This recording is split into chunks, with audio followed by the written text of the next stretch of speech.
Dear friends, ഇന്ന് നമ്മൾ കാണാൻ പോകുന്നത് 2024 പുറത്തിറങ്ങിയ ഇമ്മാക്കുലേറ്റ് എന്ന അടിപൊളി സിനിമയാണ്. ഇമ്മാക്കുലേറ്റ് എന്ന വാക്കിന്റെ അർത്ഥം നിർമ്മലമായ, അതായത് വളരെ വൃത്തിയുള്ളത് എന്നാണ്. സിനിമയിലെ പ്രധാന കഥാപാത്രങ്ങളെ അവതരിപ്പിക്കുന്നത് സിഡ്നി സ്വീനിയും മണി ഹേസ്റ്റിലെ പ്രൊഫസറായ ആൽവാരോ മോർത്തയുമാണ്. അപ്പോ ഒരുപാട് വൈകാതെ നമുക്ക് കഥയിലേക്ക് കടക്കാം. സിനിമ ആരംഭിക്കുന്നത് ഇറ്റലിയിലെ ഒരു കോൺവെന്റിലാണ്. അവിടെ സിസ്റ്റർ മേരിയെയാണ് നമ്മൾ കാണുന്നത്. അവർ തന്റെ മുറിയിലുള്ള മദർ മേരിയുടെ ഫോട്ടോയ്ക്ക് മുന്നിൽ പ്രാർത്ഥിക്കുകയായിരുന്നു. ഫോട്ടോയുടെ പിന്നിൽ എന്തോ എഴുതിയ ശേഷം അത് ഫോട്ടോ കൊണ്ട് തന്നെ മറച്ചുവെച്ചു. പിന്നീട് തന്റെ ബാഗുമെടുത്ത് കോൺവെന്റിലെ പ്രധാന കന്യാസ്ത്രീയായ മദർ സുപ്പീരിയറിന്റെ മുറിയിലേക്ക് പോയി. അവിടെ നിന്ന് ആരുമറിയാതെ താക്കോലുകൾ എടുത്തുകൊണ്ട് അവൾ നേരെ പുറത്തേക്കോടി. അവൾക്ക് പ്രധാന ഗേറ്റ് തുറന്ന് പുറത്തു കടക്കണമായിരുന്നു. പക്ഷേ അതിനൽപ്പം വൈകിപ്പോയി. അപ്പോഴേക്കും ചുവന്ന മാസ്ക് ധരിച്ച 4 അപരിചിതരായ ആളുകൾ പിന്നിൽ നിന്ന് വന്നു. എങ്ങനെയോ അവൾ ഗേറ്റ് കടന്നെങ്കിലും രക്ഷപ്പെട്ടു എന്ന് കരുതിയതും ആ 4 പേരിൽ ഒരാൾ അവളുടെ കാലിൽ പിടികൂടി. പിന്നാലെ ആ കാൽ ഗേറ്റിൽ കുടുക്കി ഒടിക്കുകയും ചെയ്തു. കാൽ പിടിക്കുന്നതും ഒടിക്കുന്നതും 2 വ്യത്യസ്ത തലത്തിലുള്ള ക്രൂരതയാണ് കാണിക്കുന്നത്. അവർക്കൊട്ടും കരുണയില്ലെന്നും അവർ വളരെ ക്രൂരന്മാരാണെന്നും കാണിക്കാനാണ് ആ കാലൊടിച്ചത്. ബോധം വന്നപ്പോൾ മേരിയെ ഒരു ശവപ്പെട്ടിയിൽ ജീവനോടെ അടച്ചിരിക്കുകയാണ്. അതെ, അവളെ ജീവനോടെ സംസ്കരിച്ചു. അവൾ ഉറക്കെ കരഞ്ഞെങ്കിലും ആ നിലവിളി വേറെ ആരുടെ ചെവികളിലും എത്തിയില്ല. അങ്ങനെ വേദന കൊണ്ട് പൊളഞ്ഞ് അവൾ മരിച്ചു. ചെയ്ത തെറ്റിന് അവർ അവളെ നേരെ കൊല്ലുകയായിരുന്നു. കാലൊടിച്ചത് ക്രൂരത കൊണ്ട് മാത്രമായിരുന്നുവെന്ന് നിങ്ങൾക്കിപ്പോൾ മനസ്സിലായി കാണും. ഇതിനുശേഷം നമ്മൾ കാണുന്നത് സിസ്റ്റർ സിസിലിയെയാണ്. അവർ ഈ കോൺവെന്റിൽ ചേരുന്നതിനായി പ്രത്യേകം യുഎസിൽ നിന്ന് ഇറ്റലിയിലേക്ക് വന്നതാണ്. അവരുടെ കഥയും വളരെ ഞെട്ടിക്കുന്നതാണ്. 12 വയസ്സുള്ളപ്പോൾ തണുത്തുമറഞ്ഞ തടാകത്തിനു മുകളിൽ കളിക്കുന്നതിനിടയിൽ ആ ഐസ് പാളി തകർന്ന് വെള്ളത്തിലേക്ക് വീണ് അവർ അതിൽ മുങ്ങിപ്പോയിരുന്നു. അവരുടെ ഹൃദയം നിലച്ചുപോവുകയും 7 മിനിറ്റോളം ആ നിലയിൽ തുടരുകയും ചെയ്തു. ഡോക്ടർമാർ അവർ മരിച്ചതായി സ്ഥിരീകരിച്ചെങ്കിലും 7 മിനിറ്റിനു ശേഷം പെട്ടെന്ന് അവരുടെ ഹൃദയം വീണ്ടും മിടിക്കാൻ തുടങ്ങി. ദൈവം തനിക്ക് നൽകിയ ദാനമാണ് മരണത്തിൽ നിന്നുള്ള ആ തിരിച്ചുവരവ് എന്നവൾ അടിയുറച്ച് വിശ്വസിച്ചു. ദൈവം തന്നെ രക്ഷിച്ചതുകൊണ്ടാണ് താൻ ക്രിസ്തുമതത്തിലേക്ക് വന്നതെന്ന് അവർ വിശ്വസിച്ചു. അല്ലെങ്കിൽ താനന്ന് മരിച്ചുപോകുമായിരുന്നു. ദൈവം നൽകിയ പുതിയ ജീവിതം അവർ ദൈവത്തിനു തന്നെ സമർപ്പിച്ചു. ദൈവം തന്നെ രക്ഷിച്ചത് ഒരു പ്രത്യേക ഉദ്ദേശ്യത്തിനു വേണ്ടിയാണെന്നും ഒരുപക്ഷെ ആ ഉദ്ദേശ്യം ഈ കോൺവെന്റായിരിക്കാമെന്നും അവർക്ക് പൂർണ്ണ വിശ്വാസമുണ്ട്. ഈ കോൺവെന്റിൽ യഥാർത്ഥത്തിൽ എന്താണ് സംഭവിക്കുന്നതെന്ന് നിങ്ങൾ ചിന്തിക്കുന്നുണ്ടാകാം. മരണാസന്നരായ പ്രായമായ കന്യാസ്ത്രീകളാണ് ഇവിടെ താമസിക്കുന്നത്.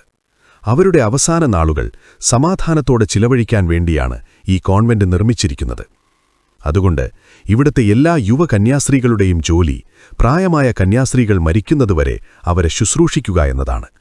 പല കന്യാസ്ത്രീകൾക്കും നടക്കാനോ നിൽക്കാനോ കഴിയില്ല. മറ്റു ചിലർക്ക് മാനസിക അസ്വാസ്ഥ്യമുണ്ട്. അതിനാൽ ദിവസം മുഴുവൻ അവരെ ശ്രദ്ധിക്കുക എന്നതാണ് ഇവരുടെ ജോലി. ഇസബൽ സിസിലിയയെ കോൺവെന്റ് മുഴുവൻ ചുറ്റിക്കാണിക്കുകയായിരുന്നു. അപ്പോഴാണ് ഒരു പ്രായമായ കന്യാസ്ത്രീ അവളുടെ അടുത്തേക്ക് വന്ന് ചോദിച്ചത്, "നീ എന്റെ അച്ഛനെ കണ്ടിരുന്നോ?" എന്ന്. അവരെ സമാധാനിപ്പിച്ച് അവരുടെ മുറിയിലേക്ക് കൊണ്ടുപോയി. ഇവരെ എങ്ങനെയാണ് പരിപാലിക്കേണ്ടത് എന്ന് ഇതിൽ നിന്ന് സിസിലിയയ്ക്കൊരു പാഠം ലഭിച്ചു. ഇസബൽ പോയതോടെ സിസിലിയ തനിച്ചായി. അപ്പോഴാണ് ഒരു പ്രായമായ സിസ്റ്റർ അവളെ തുറിച്ചു നോക്കുന്നത് അവൾ കണ്ടത്. സിസിലിയ അത് അവഗണിച്ചു. ഒടുവിൽ ഇസബൽ സിസിലിയയെ അവളുടെ മുറിയിലേക്ക് കൊണ്ടുപോയി. പെട്ടെന്നൊരു വിചിത്രമായ കാര്യം പറഞ്ഞു. "ഇന്ന് രാത്രി നീ നിന്റെ ശപഥമെടുക്കണമെന്നില്ല. അതായത് നിനക്കിപ്പോഴും തിരികെ പോകാം, ദൈവം നിന്നോട് ക്ഷമിക്കും." എന്നാൽ സിസിലിയ "ഞാൻ തയ്യാറാണ്" എന്ന് മറുപടി പറഞ്ഞു. ഇതുകേട്ട് ഇസബൽ ദേഷ്യത്തോടെ അവിടെ നിന്നുപോയി. ഒരിടത്ത് ഒളിച്ചിരുന്ന് സിഗരറ്റ് വലിക്കുകയായിരുന്ന സിസ്റ്റർ ഗ്വെനിനെ കണ്ടുമുട്ടി. അവൾക്ക് ദൈവത്തോട് വലിയ ഭക്തിയൊന്നുമില്ല. ജീവിതത്തിലെ മോശം സാഹചര്യങ്ങൾ കൊണ്ടാണ് അവൾ ഈ കോൺവെന്റിലെത്തിയത്. തലചായ്ക്കാനൊരിടവും ഭക്ഷണവും അവിടെ കിട്ടിയിരുന്നു. അതുകൊണ്ട് മാത്രമാണ് അവൾ ഇങ്ങോട്ട് വന്നത് എന്ന് അവൾ സിസിലിയയോട് പറഞ്ഞു. പിന്നീട് രാത്രിയിൽ നടന്ന ചടങ്ങിൽ സിസിലിയ ഫാദർ സാലിനെ കണ്ടു. ഇദ്ദേഹത്തെ നിങ്ങൾക്കെല്ലാവർക്കും പരിചയമുണ്ടാകും. കാരണം മണി ഹേസ്റ്റ് എന്ന ആ അടിപൊളി സീരീസിൽ മറക്കാനാവാത്ത കഥാപാത്രം ചെയ്ത നമ്മുടെ സ്വന്തം പ്രൊഫസർ. ഈ കോൺവെന്റിൽ ചേരാനുള്ള ക്ഷണം സിസിലിയയ്ക്ക് അയച്ചത് അദ്ദേഹമായിരുന്നു. കാർഡിനൽ ഫ്രാങ്കോയുടെ മോതിരത്തിൽ ചുംബിച്ച് സിസിലിയ വ്രതവാഗ്ദാനം നടത്തി. അവൾക്ക് ജപമാലയും ലഭിച്ചു. ചടങ്ങ് പൂർത്തിയായി. അതിന്റെ അർത്ഥം നമുക്കറിയാം. അതായത് ഇനി സിസിലിയയ്ക്ക് ആഗ്രഹിച്ചാൽ പോലും ഇവിടെ നിന്ന് പോകാൻ കഴിയില്ല. അതിന് ശ്രമിച്ചാൽ മേരിക്ക് സംഭവിച്ചത് തന്നെ അവൾക്കും സംഭവിക്കും.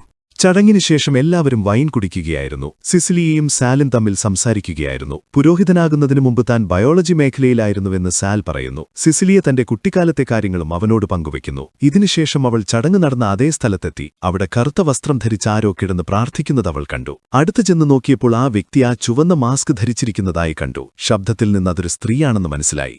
സിസിലിയെ സഹായം തേടി പോകാൻ തുടങ്ങിയപ്പോഴേക്കും പിന്നിൽ നിന്ന് മദർ സുപ്പീരിയർ വന്നു. അവരവളെ ഒരു വിശുദ്ധ ആണി കാണിക്കുന്നു. യേശുവിനെ ക്രൂശിക്കാൻ ഉപയോഗിച്ച അതേ ആണി.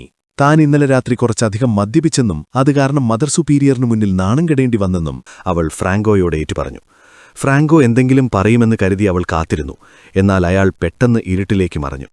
അപ്പോഴാണ് പിറകിലെ ഭിത്തി തകർത്ത് 2 കൈകൾ പുറത്തേക്ക് വന്ന് സിസിലിയയെ അകത്തേക്ക് വലിച്ചുകൊണ്ടുപോയത്.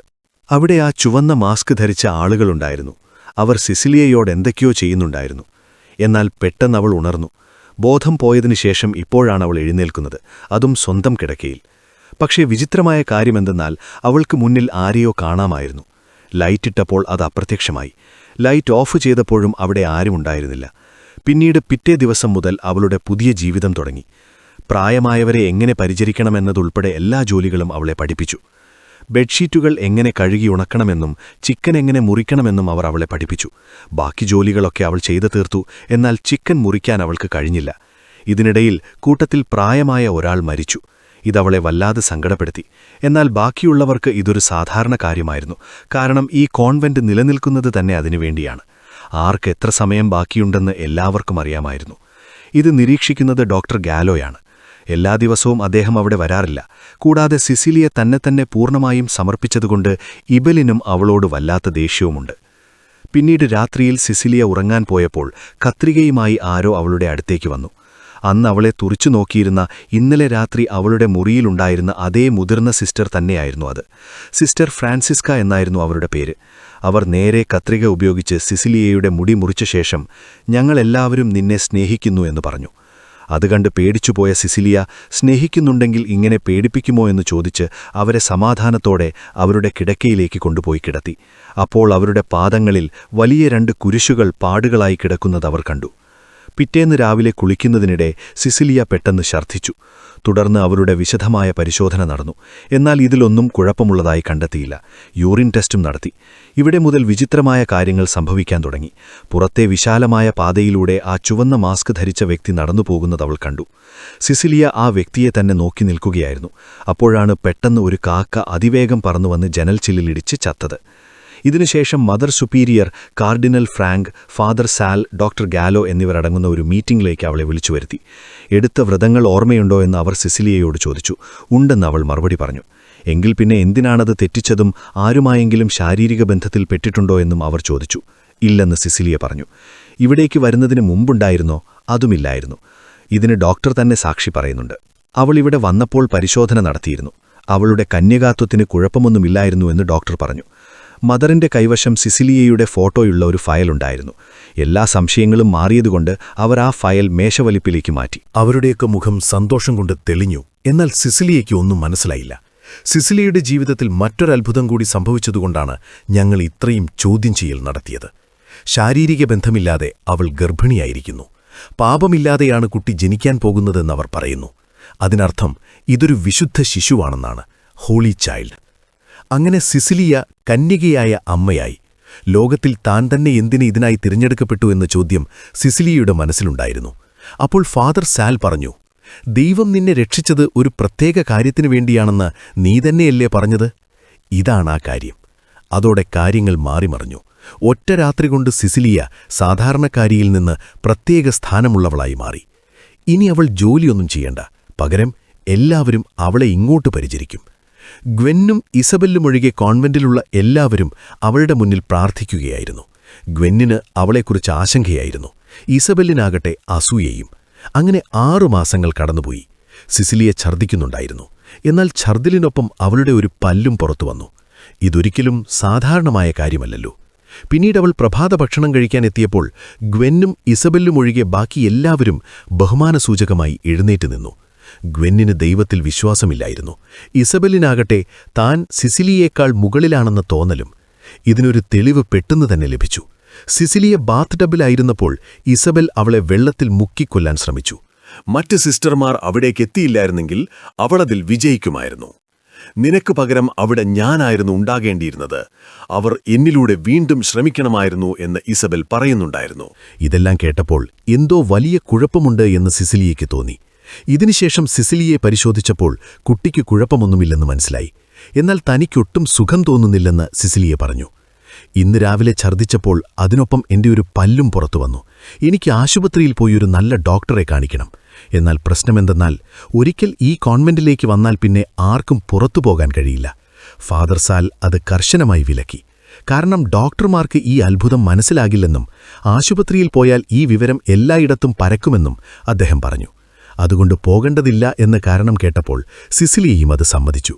എന്നാൽ ഈ കോൺവെന്റിന്റെ മറ്റൊരു പ്രത്യേകത ഇവിടെ തെറ്റുകൾക്കുള്ള ശിക്ഷ വളരെ വലുതാണ് എന്നതാണ്. ഇസബൽ ചെയ്തതാകട്ടെ വലിയൊരു തെറ്റും. വരാനിരിക്കുന്ന രക്ഷകനെ കൊല്ലാൻ ശ്രമിച്ച അവൾക്കിനി എന്ത് സംഭവിക്കും? അത് നമുക്കറിയാം. സിസിലിയയ്ക്കറിയില്ലായിരുന്നു.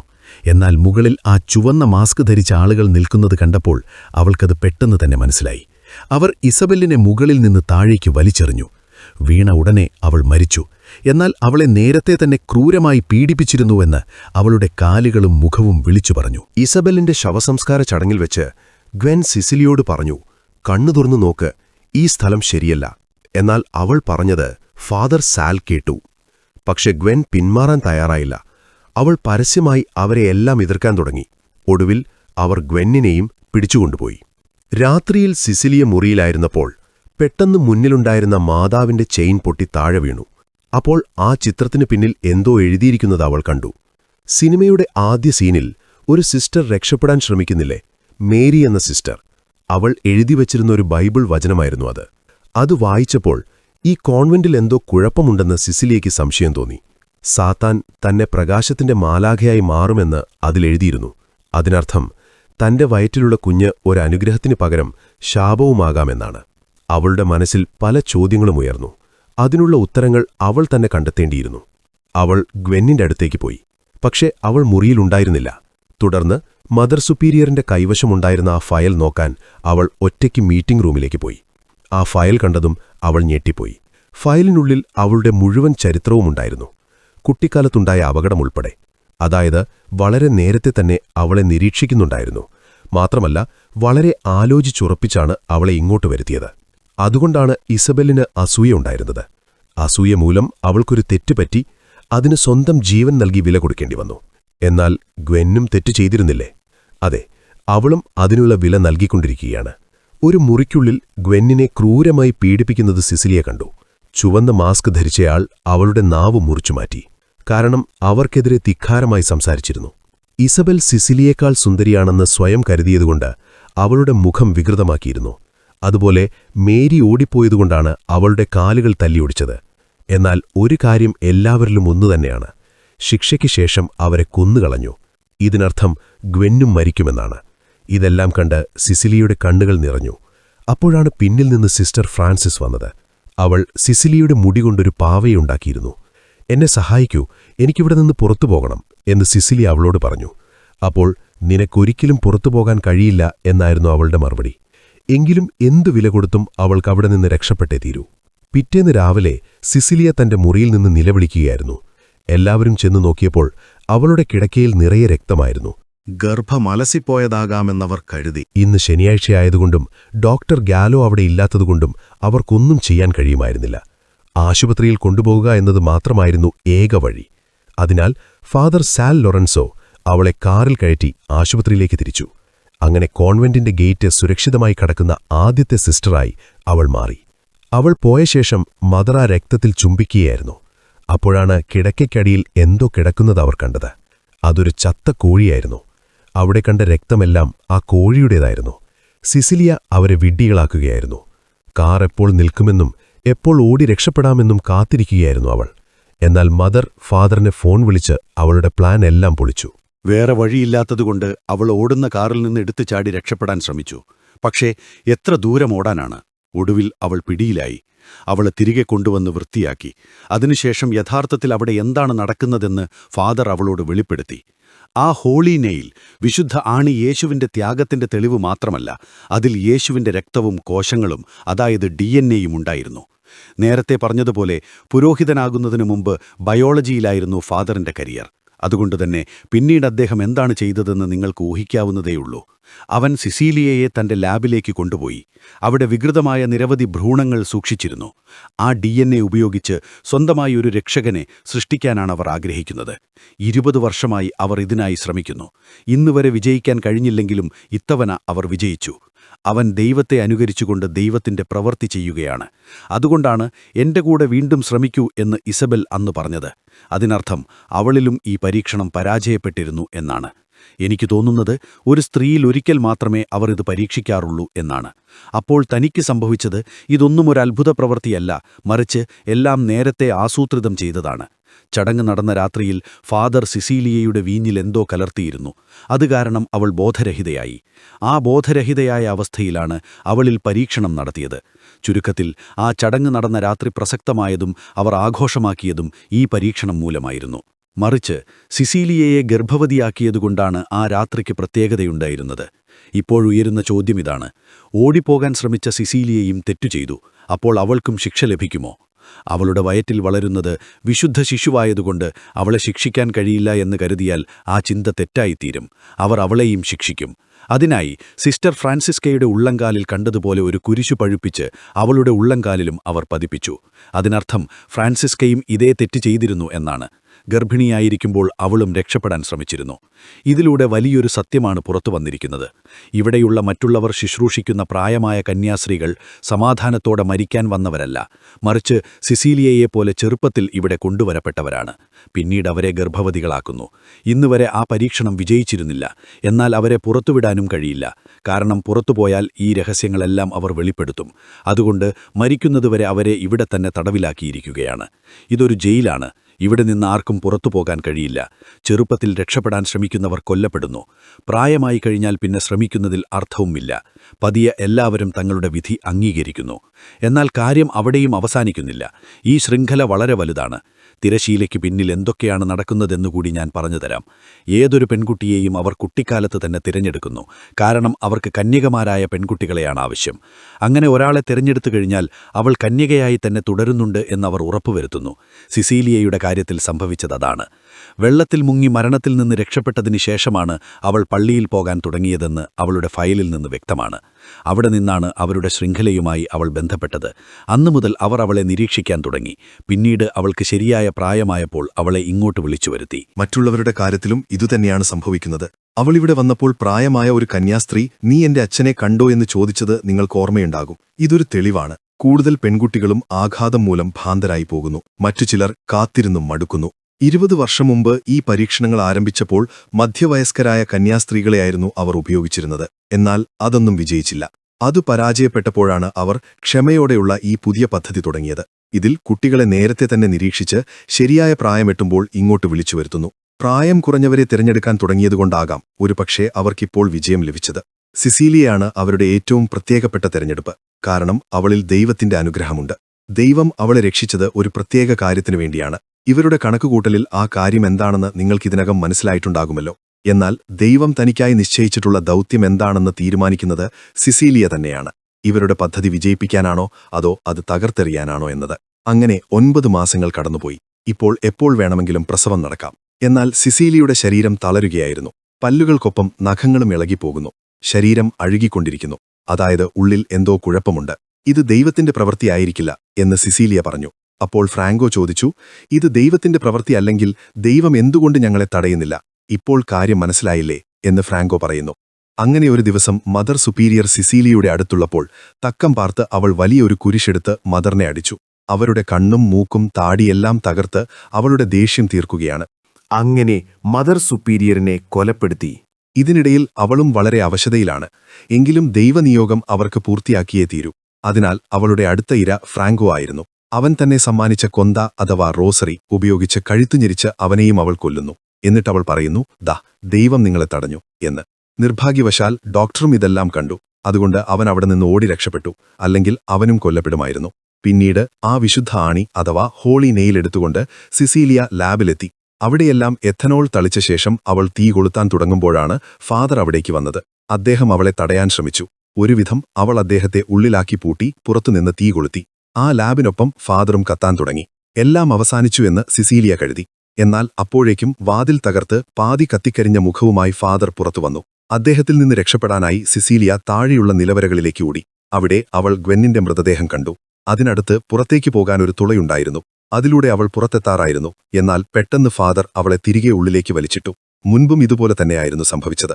മേരിയുടെ കാര്യത്തിനെപ്പോലെയും അവനിനി കാത്തുനിൽക്കാൻ വയ്യായിരുന്നു. അതുകൊണ്ട് അവൻ സിസീലിയയുടെ വയറ് കീറാൻ തുടങ്ങി. അപ്പോഴാണ് സിസീലിയ ആ ഹോളി നെയിൽ അവന്റെ കഴുത്തിൽ കുത്തിയിറക്കി അവനെയും ഒരുവിധം കൊലപ്പെടുത്തി. അങ്ങനെ അവൾ സുരക്ഷിതയായി പുറത്തെത്തി. പക്ഷേ പ്രധാനപ്പെട്ട ഒരു കാര്യം കൂടി ബാക്കിയുണ്ടായിരുന്നു. അവൾ സർവ്വശക്തിയുമെടുത്ത് കുഞ്ഞിന് ജന്മം നൽകി. ശേഷം സ്വന്തം പല്ലുകൾ കൊണ്ട് പൊക്കിൽ കൊടി കടിച്ചു മുറിച്ചു. കുഞ്ഞിനെ കണ്ടതും അവൾ ഭയന്നുപോയി. അതിൽ നിന്ന് വിചിത്രമായ ശബ്ദങ്ങളും വരുന്നുണ്ടായിരുന്നു.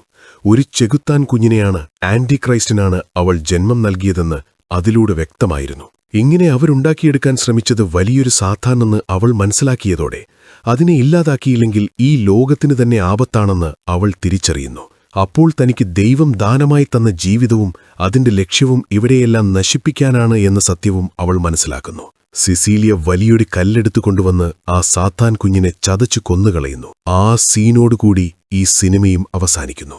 ബൈ പറയുന്നതിനു മുമ്പ് ഈ സിനിമയെപ്പറ്റി കുറച്ച് ഇൻട്രസ്റ്റിംഗ് ആയ കാര്യങ്ങൾ കൂടി നമുക്കറിഞ്ഞാലോ? ആദ്യം പറയേണ്ടത് നമ്മുടെ സുന്ദരിയായ നടി സിഡ്നി സ്വീനിയെക്കുറിച്ച് തന്നെയാണ്. സിനിമയുടെ അവസാനത്തെ 15 മിനിറ്റ് വളരെ ഗംഭീരമായിരുന്നു. സിഡ്നി സ്വീനി തന്റെ ഏറ്റവും മികച്ച പ്രകടനമാണ് അതിൽ കാഴ്ചവെച്ചത്. അതില്ലായിരുന്നെങ്കിൽ ഇതൊരു സാധാരണ സിനിമയായി മാറിയേനെ. ലാസ്റ്റ് പുറത്തുവന്ന് പ്രസവിക്കുന്നതും പൊക്കിൽ കൂടി മുറിക്കുന്നതും കുഞ്ഞിനെ കൊല്ലുന്നതുമൊക്കെ അടങ്ങുന്ന ആ അവസാനത്തെ രംഗം മുഴുവൻ ഒരു വൺ ടേക്ക് ഷോട്ടായിരുന്നു. അതായത് എല്ലാം ഒറ്റ ടേക്കിലാണ് ചിത്രീകരിച്ചത്. അത് ശരിക്കും ഗംഭീരമായിരുന്നു. കാരണം പ്രസവിക്കുമ്പോഴുള്ള അവളുടെ നിലവിളി ആരെയും ഒന്ന് നടുക്കും. സിനിമയുടെ ബാക്കി കാര്യങ്ങൾ പറയുകയാണെങ്കിൽ, നൺസ്പ്ലോയിറ്റേഷൻ എന്നത് 70കളിൽ ഏറ്റവും പ്രചാരത്തിലുണ്ടായിരുന്ന ഒരു സിനിമ കാറ്റഗറിയാണ്. യൂറോപ്പിലിപ്പോൾ ഇതിനൊരു തിരിച്ചുവരവ്, റിവൈവൽ ഉണ്ടായിക്കൊണ്ടിരിക്കുകയാണ്. ദ ഫസ്റ്റ് ഓമൻ എന്ന സിനിമയും ഏതാണ്ട് ഈ സിനിമയോടൊപ്പം തന്നെയാണ് പുറത്തിറങ്ങിയത്. അതിന്റെ പ്രമേയവും ഏതാണ്ട് ഇതുപോലെ തന്നെയാണ്. ചിലപ്പോൾ ആ സിനിമ നിങ്ങൾ കണ്ടിരിക്കാം. ഈ 2 സിനിമകളെയും ട്വിൻ ഫിൽംസ് എന്നാണ് വിശേഷിപ്പിക്കുന്നത്. കാരണം ഇവ രണ്ടും ഒരേ സമയത്താണ് റിലീസ് ചെയ്തത്. രണ്ടും ഇറ്റലി പശ്ചാത്തലമാക്കിയുള്ളതാണ്. കൂടാതെ ഇവ കൈകാര്യം ചെയ്യുന്ന വിഷയവും ഒന്നുതന്നെയാണ്. 70കളിലെ യൂറോപ്യൻ ഹൊറർ സിനിമകളുടെ ആ ഒരു ഫീൽ ഇതിൽ വ്യക്തമായി കാണാം. അക്കാലത്ത് യൂറോപ്യൻ ഹൊറർ സിനിമകൾ ചെയ്തിരുന്നത് ഡാരിയോ അർജന്റോ, ലൂസിയോ ഫുൽച്ചി, റോമൻ പൊലാൻസ്കി, മാരിയോ ബാവ തുടങ്ങിയ പ്രഗത്ഭരായ സംവിധായകരായിരുന്നു. സാത്താനെയും പിശാചിനെയും അഥവാ ഡെവിൽ ആൻഡ് സെയ്റ്റനെ അടിസ്ഥാനമാക്കിയുള്ള ഇത്തരത്തിലുള്ള പല സിനിമകളും ആ വർഷം പുറത്തിറങ്ങിയിരുന്നു. 2014 ഈ സിനിമയുടെ നിർമ്മാണം ആരംഭിച്ചത്. അന്ന് സിഡ്നി സ്വീനി ഇതിനായി ഓഡിഷൻ കൊടുക്കുമ്പോൾ അവർക്ക് വെറും 17 വയസ്സായിരുന്നു. എന്നാൽ അന്ന് ഈ സിനിമ നടന്നില്ല. അതൊരു മറക്കപ്പെട്ട ഓർമ്മയായി മാറിയിരുന്നു. എന്നാൽ വർഷങ്ങൾക്ക് ശേഷം യൂഫോറിയ എന്ന ടെലിവിഷൻ സീരീസ് വഴി സിഡ്നിക്ക് നല്ല പ്രശസ്തി ലഭിച്ചപ്പോൾ അവർ ഈ ഫിലിമിന്റെ ഉടമസ്ഥാവകാശം വാങ്ങി. തുടർന്ന് തന്റെ പ്രിയപ്പെട്ട സംവിധായകൻ മോഹനെ സമീപിച്ചു. ഈ സിനിമ നിർമ്മിക്കുന്നതിനായി സിഡ്നി തന്നെ പ്രൊഡ്യൂസറായി മാറി. തിരക്കഥയിലും ചില മാറ്റങ്ങൾ വരുത്തി. കന്യാസ്ത്രീകൾക്ക് പകരം ഹൈസ്കൂൾ വിദ്യാർത്ഥിനികളായിരുന്നു ആദ്യം ഉദ്ദേശിച്ചിരുന്നത്. അത് പിന്നീട് മാറ്റുകയായിരുന്നു. റോമിലാണ് ഈ സിനിമയുടെ ചിത്രീകരണം നടന്നത്. സിഡ്നി സ്വീനി അവരുടെ കരിയറിലെ ഏറ്റവും നല്ല അഭിനയം കാഴ്ചവെച്ച ഒരടിപൊളി സിനിമ കൂടിയാണിത്. അപ്പോൾ ഇതൊക്കെയാണ് ആരും കേൾക്കാത്ത ചില രസകരമായ കാര്യങ്ങൾ. എങ്ങനെയുണ്ടായിരുന്നു ഈ സിനിമ? നിങ്ങൾക്കിഷ്ടമായോ? കമന്റ് ബോക്സിൽ പറയണേ. ഇഷ്ടമായെങ്കിൽ ഒരു ലൈക്ക് കൂടി. ചാനൽ ഒന്ന് സബ്സ്ക്രൈബ് കൂടി ചെയ്യണേ. മറ്റൊരു നല്ല സിനിമയുമായി നമുക്ക് വീണ്ടും കാണാം. Lots of love guys. By.